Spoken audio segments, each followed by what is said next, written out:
Hey everybody, and welcome to Engage Insights, because it is Tuesday at 10 a.m. and I'm looking, my mic is unmuted, which means hopefully if you're watching this, you can hear me, which would be, nice.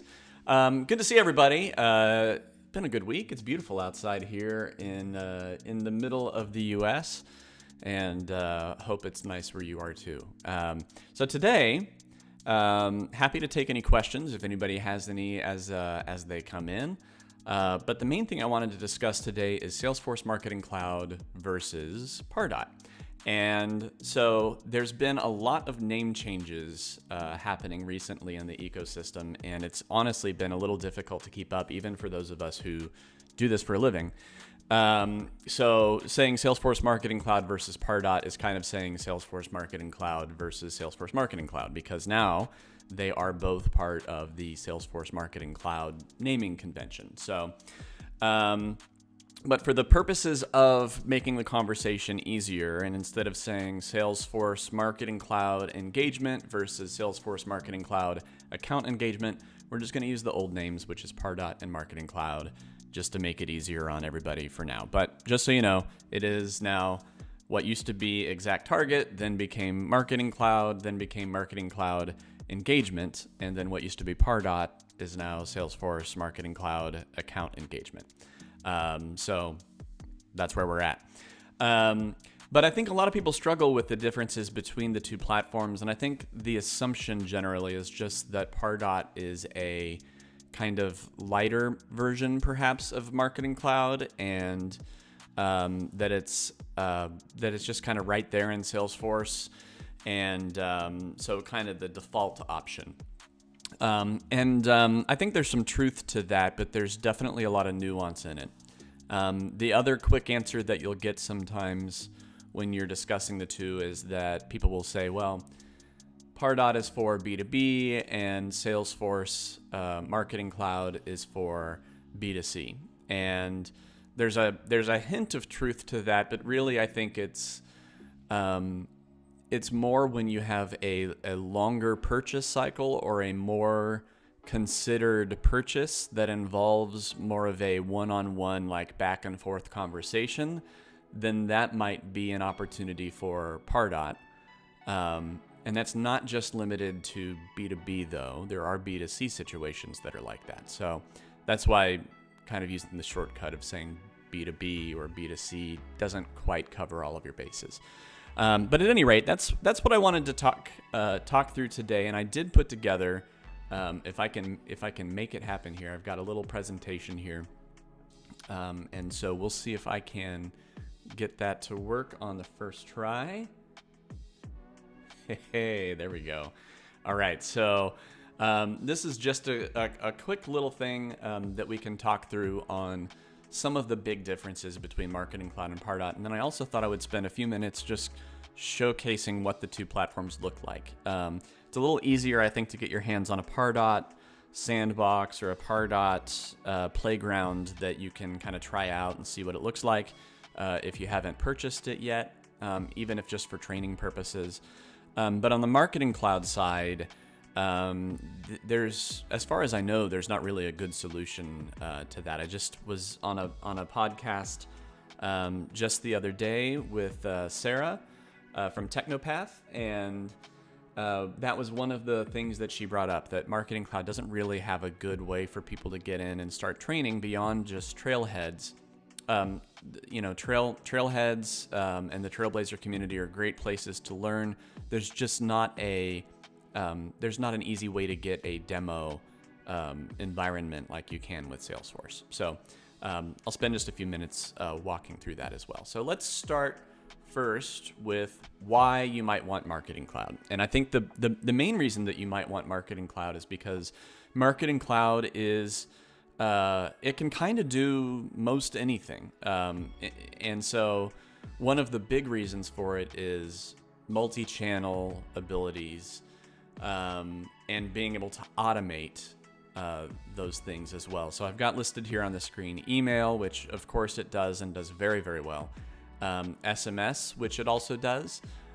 Push messages, Also, there's kind of an in-between push messages and social. There's line chat and things like that that are more prevalent overseas, but that it has the capability of doing as well.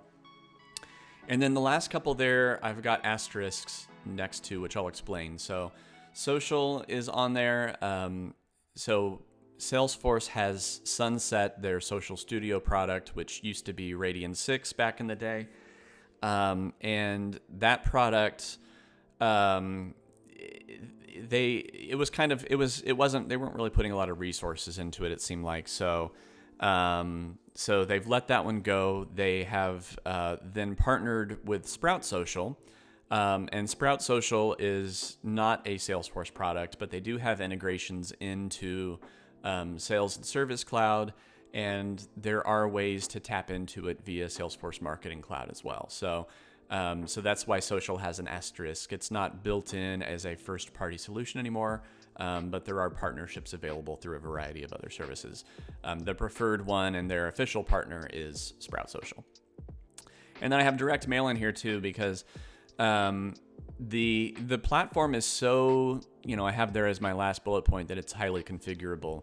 It's so powerful that there are a lot of SIs out there that are generating software in the App Exchange that will talk to Salesforce and will talk to Salesforce Marketing Cloud via different integrations. And so there are integrations available for direct mail, like through PFL, which is very cool then, because then you can take a journey and you can really start to think about all of the different touch points that you might have across all of those different channels. So instead of kind of putting on your blinders and just thinking about email, you can think about the entire experience for an end user, an end customer, an end constituent, a student, based on the big picture.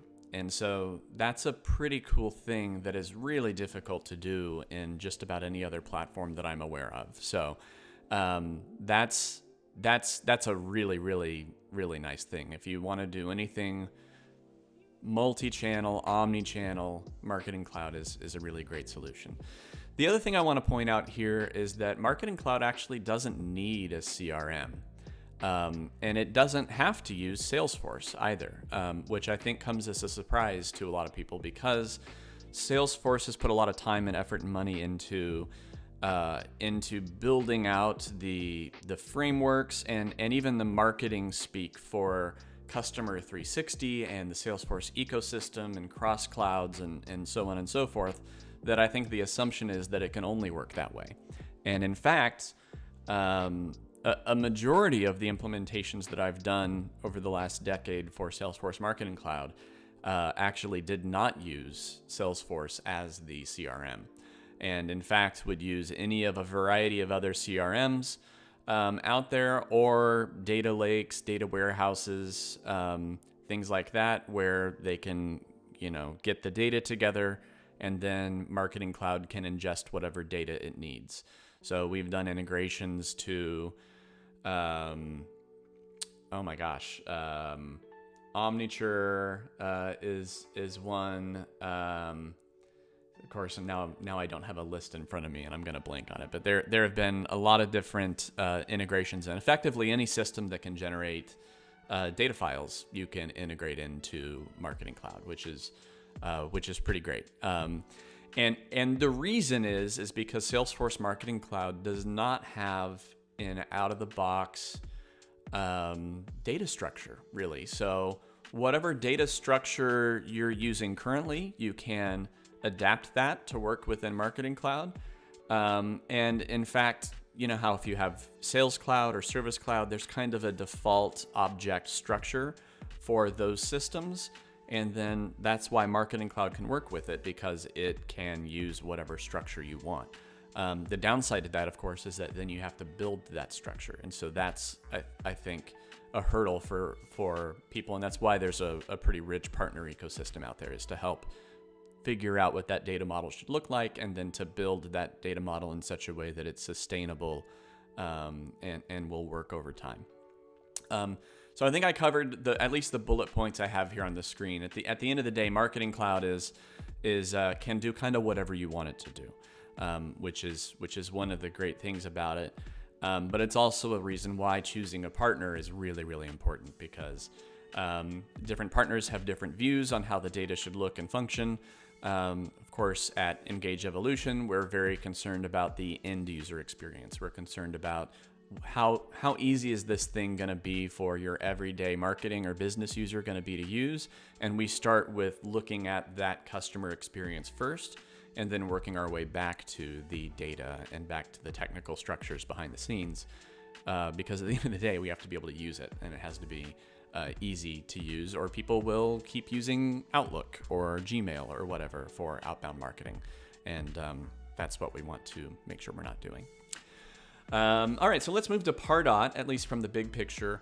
Like I mentioned briefly earlier, Pardot is really great for considered purchases. So if the purchase cycle, or if it's not a purchase, if it is an interaction or an investment, like a student choosing where to go for college, or perhaps a constituent determining where to put their hard-earned dollars. And it's closer to a one-on-one conversation between a representative that works for your business, whether they are a salesperson, or whether they are in development, or whether they are in the in recruiting perhaps. Then that's a longer cycle. It's a considered purchase with multiple steps. And so for that, Pardot might be a better solution there. Specifically because it is highly integrated now with Sales Cloud, and it is integrated in terms of the objects that it can see. So out of the box, Pardot can already see leads and contacts and opportunities. And then in the more recent past, Salesforce has introduced the capability to integrate users fully. So if you have a Salesforce user, you can turn on their capability to be able to get into what used to be Pardot. And now they've also allowed you to synchronize campaigns as well. So if you've built out campaigns within Sales Cloud, then you're choosing the people, the contacts, the leads that you want to be in that campaign, and now you can use that as a criteria for a list in Pardot, which is pretty great. And then out of the box, you also have the capabilities of lead gen, lead scoring, lead assignment, and lead grading, all out of the box, ready to go. And in fact, from lead scoring, there's already default scoring built in, which you can tweak to your heart's content. So that kind of stuff is not at all built into Salesforce Marketing Cloud. So that's one of the big differentiators between the two. Now, I have seen that be a selling point for a lot of organizations on why they might choose Pardot. And then at the end of the day, some of those things aren't actually used, which is always interesting to me. So there's a big emphasis on the front end about the funnel and lead gen and lead scoring. And then a lot of times the salespeople aren't really even looking at that data anyway. So, your mileage may vary. It depends on how much you integrate these features into what you do. But I don't know. I just always think it's interesting that's a thing that everybody talks about, and then it doesn't necessarily happen. One other plug I will put out there into the world is I'm based in the Kansas City area, and am the leader of the Salesforce Marketing Cloud user group here, and we are bringing Pardot users into the fold. And as such, we're doing a presentation about Pardot engagement and about assignment of Pardot leads and that kind of stuff. So we're gonna we're gonna have a lunch meeting coming up on March 30th at CBiz, which is downtown, and we're partnering with CBiz and Commerce Bank to present that, and then I will be presenting as well. And we're gonna figure out lunch too, so you can sign up for that. It is an in-person event, and it's available on the Trailblazer community. If you search for Kansas City Trailblazer community, you should be able to track that down. All right, so let's go back to the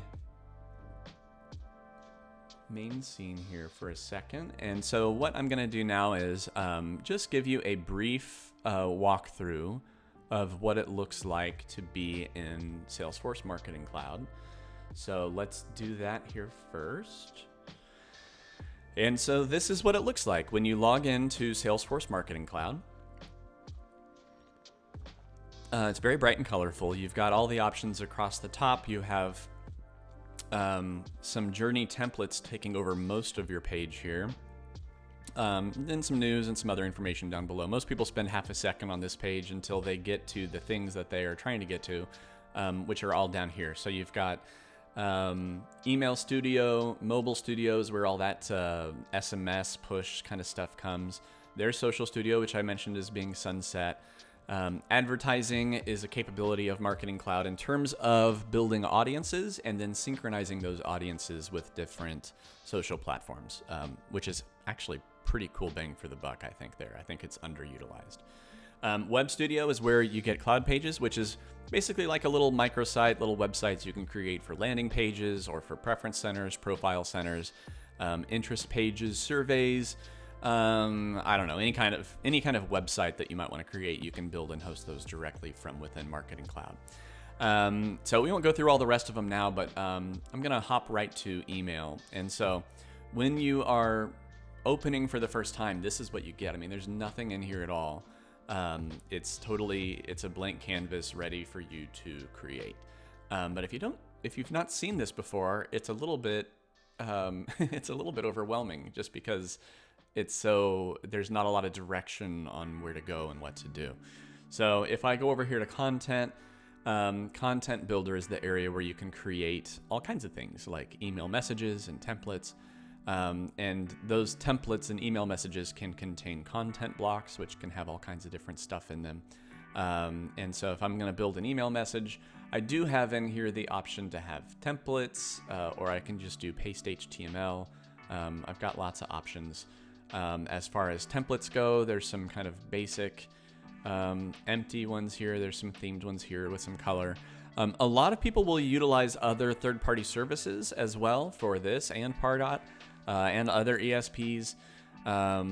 There's a lot of good ones out there. I'm partial to BeePro, which is BeePro, which is really easy and fun to use, and then you can export those right out, sometimes directly into the platform, or sometimes it's copy and paste. But they do have some nice templates built in, and they do have a nice WYSIWYG editor in here as well. So just for the sake of moving this forward here, I will add in some information. But this is what the basic builder looks like. Everything is drag and drop. And when you mouse over different things, you can see that you can click on them and change things around. Event title here, I'm going to change to Pardot event. There you go. So yeah, it's pretty straightforward. And I think one of the better WYSIWYG editors that's out there currently. So like if I want to add a button somewhere, there's already a button there, but we'll add in another one. And then we can click on it, we can align it wherever we want, we can change the color and the radius and the padding and everything else. It's pretty straightforward, and it's very much WYSIWYG. What you see is what you get, which is nice. If you do want to hop into the code, you can see the code. Depending on the what you're doing and what you're looking at, sometimes you can edit the code, sometimes you can't. It's locked in this case, because I think we're looking at a template. But it gives you an idea, and then you can also look at it in mobile view to see how things look on mobile. We would always recommend that you send it out for testing, Litmus or Email on Acid or some other provider, or if, roll your own. You can do your own, set up your own Gmail accounts and do a limited testing that way as well. So that's a super quick preview of Marketing Cloud. Here's Pardot. They did just last week, I think, go through and change all the references to Pardot, so they now say account engagement, which doesn't even always fit in the interface. It's kind of a mouthful and a screenful. And so in here, you've got, let's see, this is the everybody's demo org here. So This is not my typical Pardot account. But we'll go ahead and we'll click on one here so we can see what it looks like.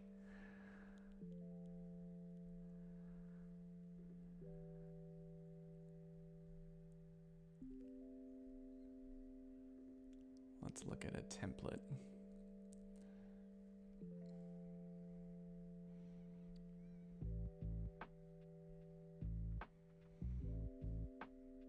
I guess since this is a demo org, I guess I don't have the ability to edit them here, which is